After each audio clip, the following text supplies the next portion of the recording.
नमस्कार साथियों, मेरा नाम Sandeep Bansal Shri science solution point की ऑनलाइन क्लास में आप सभी का हार्दिक स्वागत करता हूं। पिछले टॉपिक में सिखाया था लेज़रों को क्रिएट करना कि टैली के अंदर लेज़र को कैसे क्रिएट किया जाता है। आज के इस टॉपिक में सिखाएंगे जीएसटी के लेज़र क्रिएट करना कि टैली के अंदर जीएसटी के लेज़र को किस प्रकार क्रिएट करें, जीएसटी के लेज़र कितने प्रकार के होते हैं। तो चलिए स्टार्ट करते हैं आज की ऑनलाइन क्लास। यदि आपने चैनल को सब्सक्राइब नहीं किया है तो सब्सक्राइब करें, बेल आइकन को प्रेस करना ना भूलें ताकि आपको हर आने वाली वीडियो का नोटिफिकेशन मिल सके और आप शेयर के माध्यम से फ्री कंप्यूटर कोर्स कर सके। तो चलिए स्टार्ट करते हैं आज की ऑनलाइन क्लास और सीखते हैं जीएसटी का लेज़र क्रिएट करना। अब साथियों क्या है कि हमने सप्लाई के लेज़र, वायर के लेज़र्स, परचेज और परचेज रिटर्न के लेज़र, सेल्स और सेल्स रिटर्न के लेज़र तो क्रिएट कर लिए। साथियों अब हमें जीएसटी के भी लेज़र क्रिएट करने होंगे। जब हम देखते हैं कि आप कहीं पर परचेज करने जाते हैं, आपने कुछ भी सामान परचेज किया है तो उस पर एसजीएसटी, सीजीएसटी टैक्स लगता है या फिर आईजीएसटी टैक्स लगता है या फिर सेस का टैक्स लगता है। तो उसके भी आपको यहाँ लेज़र क्रिएट करने होंगे क्योंकि मैं जो प्रोडक्ट परचेज करूँगा उस पर जीएसटी लग कर आएगी, एसजीएसटी, सीजीएसटी या आईजीएसटी। और जो भी हम माल सेल करेंगे तो उसमें भी हमें एसजीएसटी, सीजीएसटी या आईजीएसटी के लेज़र की ज़रूरत पड़ेगी। तो मैं क्या करता हूँ, यहाँ पर एसजीएसटी, सीजीएसटी और आईजीएसटी के लेज़र क्रिएट कर लेता हूँ। इससे पहले ये समझ लेते हैं एसजीएसटी, सीजीएसटी कहाँ कैलकुलेट होगा और आईजीएसटी कहाँ पर कैलकुलेट होगा। देखिए साथियों, जब हम अपनी स्टेट की किसी भी पार्टी से परचेज करेंगे, जैसे कि मैंने राज कंप्यूटर का लेज़र क्रिएट किया जो कि हमारी स्टेट का ही है। अगर आप अपनी स्टेट की ही किसी भी पार्टी से परचेज करेंगे तो वह जो सामने वाला सप्लायर है वह एसजीएसटी और सीजीएसटी टैक्स बिल में लगा कर देगा।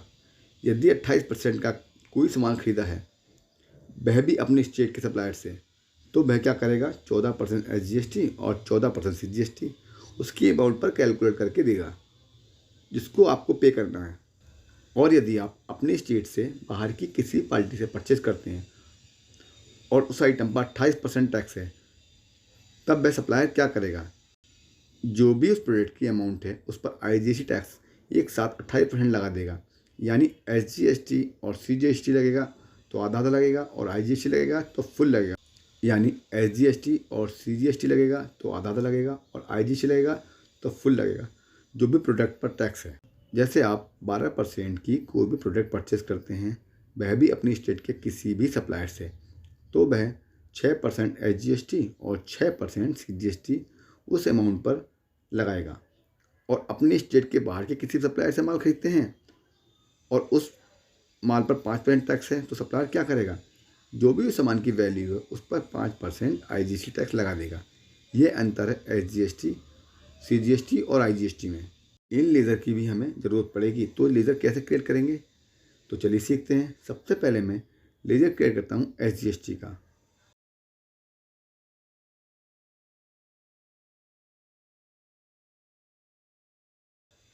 तो नेम में डाल दिया मैंने एसजीएसटी। एसजीएसटी डालने के बाद उसके बाद आते हैं अंडर में। एसजीएसटी, सीजीएसटी और आईजीएसटी तीनों ही लेज़र अंडर रहेंगे ड्यूटी ऑन टैक्सेस के।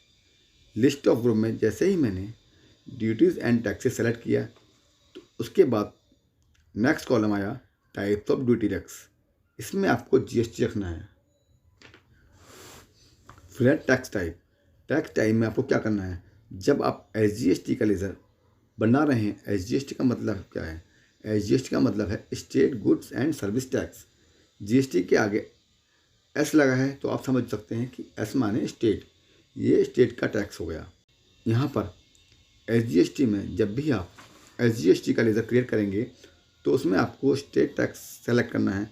इसमें स्टेट टैक्स सेलेक्ट करके कंट्रोल के साथ ए प्रेस करके, इसमें स्टेट टैक्स सेलेक्ट करके कंट्रोल के साथ ए प्रेस करके इसको अब मैं एक्सेप्ट करके सेव कर लेता हूँ। इसी तरह अब दूसरा लेज़र हम सीजीएसटी का बनाएंगे। नेम में टाइप करता हूँ सीजीएसटी। सीजीएसटी टाइप करने के बाद आगे ग्रुप में वही ड्यूटीज़ एंड टैक्सेस रहेगा। टाइप ऑफ ड्यूटी टैक्स में यह भी जीएसटी के अंतर्गत ही आ जाएगा और टैक्स टाइप में ये CGST है, यानी central goods and service tax, क्योंकि आगे C लगा है यानी सेंट्रल, इसको हम सेंट्रल टैक्स में रखेंगे। सेंट्रल टैक्स सेलेक्ट करने के बाद कंट्रोल के साथ ए प्रेस करके इसको भी मैं एक्सेप्ट करके सेव कर लेता हूँ। अब हम तीसरा लेयर क्रिएट करेंगे IGST का, जिसको कि integrated goods and service tax कहते हैं। नेम में IGST डाल देंगे, नेम में टाइप कर दिया मैंने IGST। फिर आते ग्रुप में, ग्रुप ड्यूटी एंड टैक्स ही रहेगा। टाइप ऑफ ड्यूटीज GST के अंतर्गत ही रहेगा। तीनों ही लेजर SGST, CGST और IGST के ग्रुप में ड्यूटी एंड टैक्स ही रहेगा, और तीनों ही लेजर में टाइप ऑफ ड्यूटी टैक्स में GST ही रहेगा। इनमें कोई परिवर्तन नहीं करना है, इस बात को आप ध्यान रखना।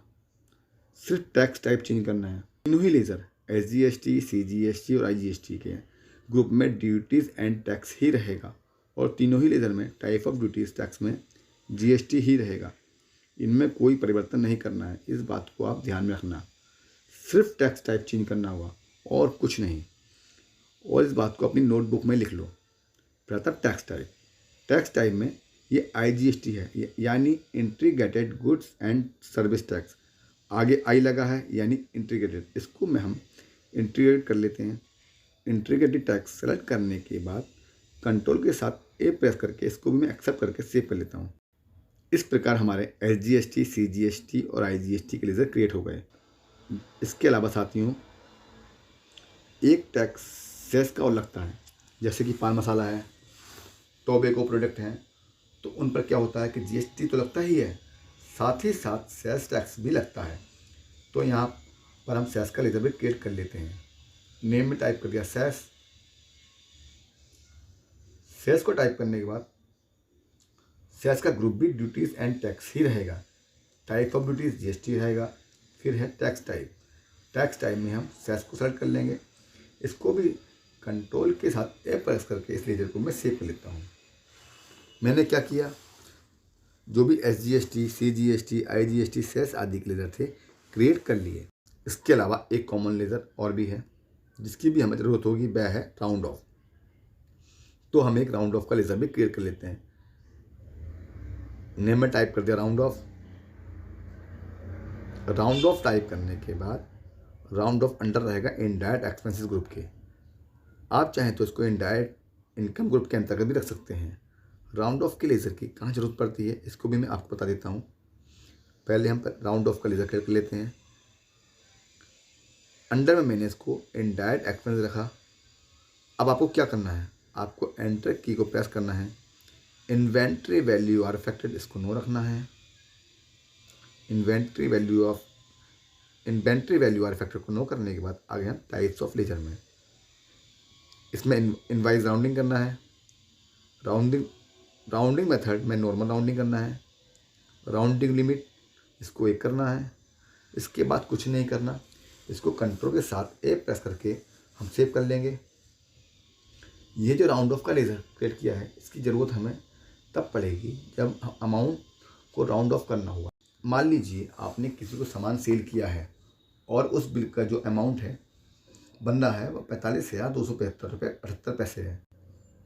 78 पैसे तो आप लिखेंगे नहीं, और ये 78 पैसे ना देने में आएंगे और ना ही लेने में आएंगे, तो हमें राउंड ऑफ करना पड़ेगा। हमें 22 पैसे ऐड कर देंगे, स्कोर पे बना देंगे।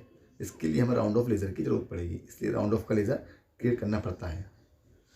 तो साथियों, जो मुख्य लेज़र थे वह मैंने क्रिएट कर लिए। और एक बात आपको बता दूं, जब भी आप क्रिएट पर आएंगे, लेज़र क्रिएट करना है तो आप क्रिएट के ऑप्शन में आएंगे।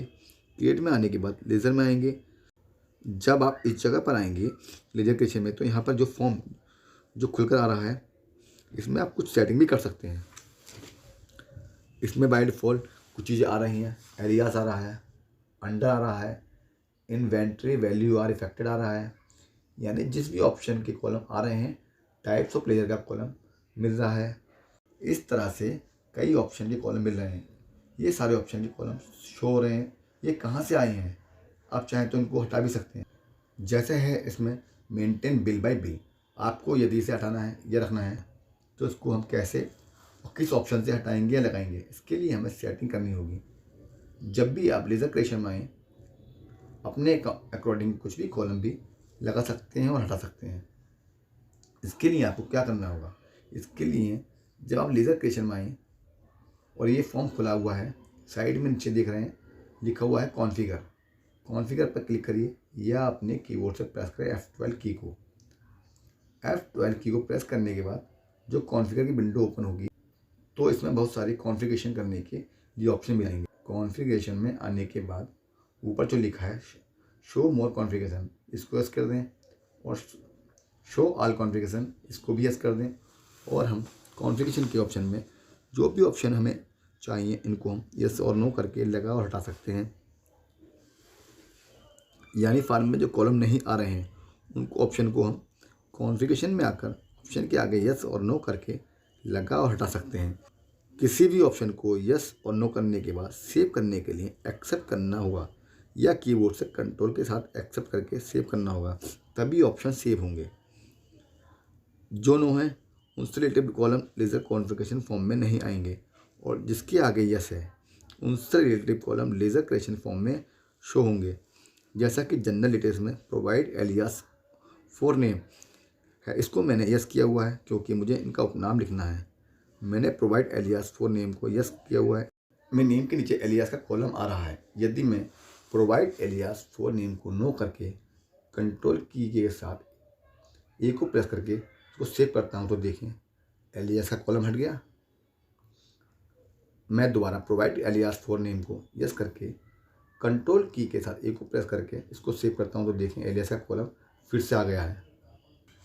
एलियास कहते कैसे हैं, ये जो हमारी पार्टी है राज कंप्यूटर, मैंने नेम में टाइप कर दिया राज कंप्यूटर, मगर कई बार ऐसा होता है कि मैं इनकी दुकान का नाम भूल जाता हूँ कि दुकान किस नाम से है, मगर मुझे इनका नाम पता है और मैं राज कंप्यूटर वालों को इनके नाम यानी सिंटू के नाम से जानता हूँ, तो मैं एलियास में डाल दूँगा सिंटू चौहान। मैंने राज कंप्यूटर का उपनाम दे दिया है सिंटू, क्योंकि मैं इनको सिंटू नाम से जानता हूँ। यानी एलियास का मतलब होता है किसी भी लेज़र का उपनाम देना।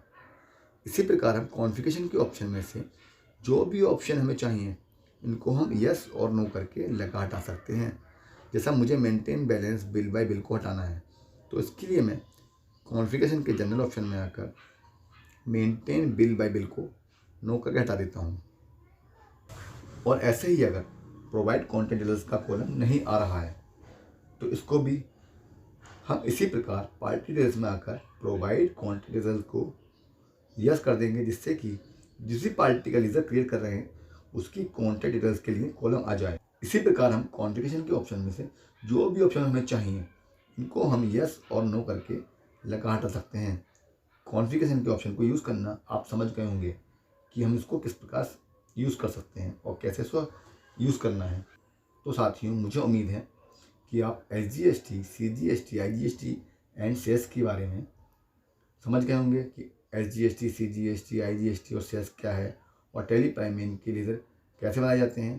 तो जल्दी आता हूँ अगले टॉपिक के साथ। यदि आपने चैनल को सब्सक्राइब नहीं किया है तो सब्सक्राइब कर दें, बेल आइकन को प्रेस करना ना भूलें ताकि आपको आने वाली हर वीडियो का नोटिफिकेशन मिलता रहे और चैनल के माध्यम से फ्री कंप्यूटर कोर्स कर सकते हैं। तो okay, bye bye, take care. मिलते हैं जल्दी एक नए टॉपिक के साथ।